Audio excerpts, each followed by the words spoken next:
Schönen guten Morgen zusammen. Lasst uns starten.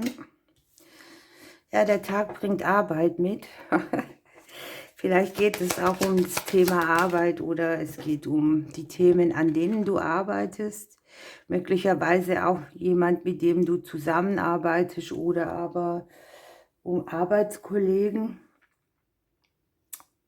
Ich habe das Gefühl, dass für einige der Punkt kommt, zusammenarbeiten mit jemandem, sich unterstützen lassen bei der Arbeit und damit trennende Aspekte zu überwinden. Möglicherweise musst du dich auch an den Themen, bei denen du arbeitest, von irgendjemand trennen. Vielleicht gibt es auch trennende Situationen am Arbeitsplatz, ne, das Kollegium wechselt oder Dinge, die man erarbeitet hat, die können jetzt weg, das nächste steht an. Möglicherweise überlegt man sich hier auch, mache ich die Dinge noch mit Liebe? Wo bin ich nicht in der Liebe? Es gibt ja auch viele, die legen sehr viel Gewicht in das Thema Arbeit, mehr als in die Liebe oder in die Partnerschaft. Auch da könnte die Botschaft hingehen, ne? Dieses ins Gleichgewicht zu bringen.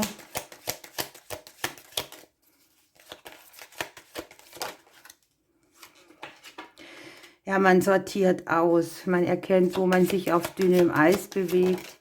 Vielleicht auch eine Situation, die, würde ich mal sagen, die kann weg, ne? Die braucht man nicht mehr. Das hat ausgedient. Irgendetwas, was man über längere Zeit versucht hat durchzusetzen, ist jetzt nicht mehr tragfähig oder braucht eine Veränderung.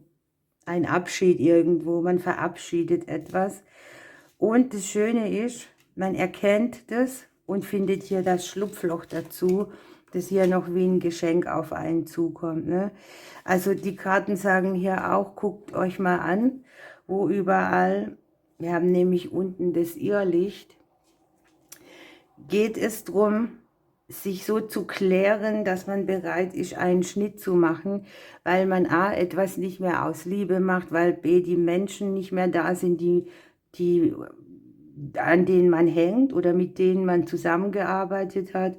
Und guckt euch dann auch an, wo die Situation schöner ist, als sie tatsächlich ist. Also dieses Mogelpaket, das man hier so hat, das einen eigentlich nicht weiterbringt. Aber hier liegt eben die Abkürzung und die noch wie ein Geschenk. Also es lohnt sich allemal, hier etwas wegzulassen, damit mehr Aufklärung zu kriegen und dann einen Weg zu wählen, der eben auch wie eine Abkürzung wirkt.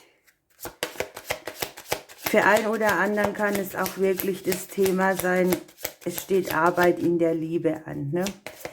Irgendwie ist man sich vielleicht vom Gut-Freund-Sein ein bisschen entfernt. Es kann trennende Gedanken geben und hier findet man aber einen Weg. Ne? Hier geht es mit Merkur um die Kommunikation, um die Gedanken und um den Intellekt und um das erste Haus, das haben wir unten im Thema noch. Das Erscheinungsbild, das Selbst und das Ego sind hier Schlagwörter.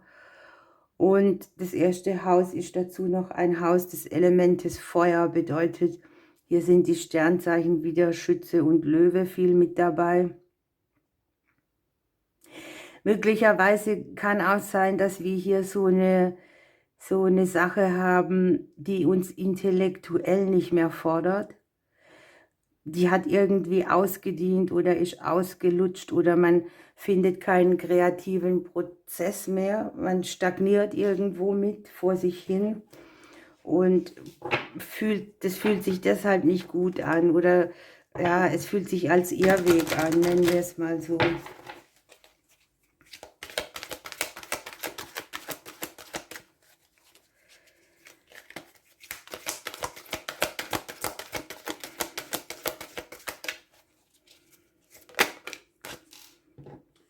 Oh, cool. Wir haben die Goldrute, ne? Die strotzt vor Gelb-Gold und die sagt, erwarte das Beste. Ne? Die Goldrute weist zum Goldfluss und man soll hier den Weg des Herzens wählen. Ja, das liegt hier im zentralen Thema drin. Und der Schlagsatz, eigentlich könnte ich die Legung nicht besser überschriften. Geleitet von oben, begleitet von Devas, führt er dich zu deinem Schatz, ne? Der Herzensweg. Man erkennt, dass man irgendwo in eine Richtung läuft, die nicht tragbar ist, die nicht erfüllend ist, die sich nicht gut anfühlt, die vielleicht auch das Selbst so ein bisschen unterfordert, den Intellekt nicht anspricht oder da passiert nichts mehr, was dich so entfachen lässt. Und deshalb darfst du hier einen anderen Weg wählen. Es geht dir hier nichts verloren. Ne? Es verändert sich nur etwas. Gucken wir mal hier noch. Na, hier sind mir jetzt noch 2 rausgefallen. Die verzauberte Grotte und die Eule. Ja, es geht hier um einen sehr weisen Entwicklungsprozess auf jeden Fall mit der Eule. Es geht auch um den Blick, den man einnimmt, ne? Die Sichtweise, wenn ihr überlegt, wie die Eulen sehen können.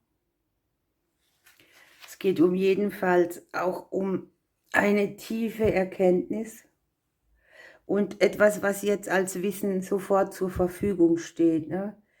Es geht auch ein bisschen darum, die Wahrheit zu erkennen. Und es ist ein tiefgreifender Erleuchtungs- und Transformationsprozess, der hier ansteht. Ne? Es geht eben auch um die Eigenschaft, die die Eule vermittelt. Die weiße Eule, die alles sieht, die uraltes Wissen hat. Es geht um Wahrnehmung. Ne?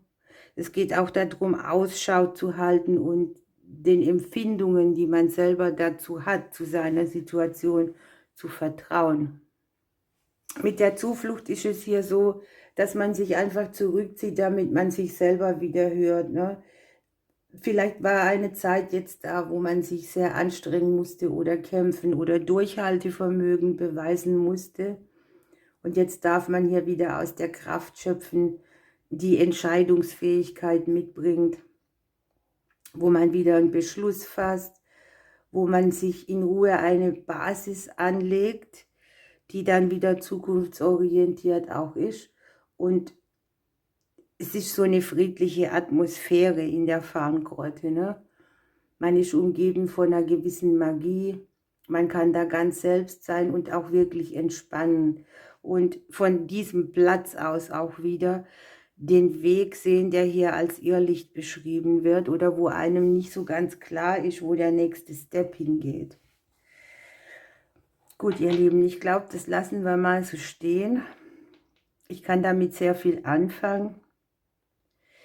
Ich drücke euch und bis morgen.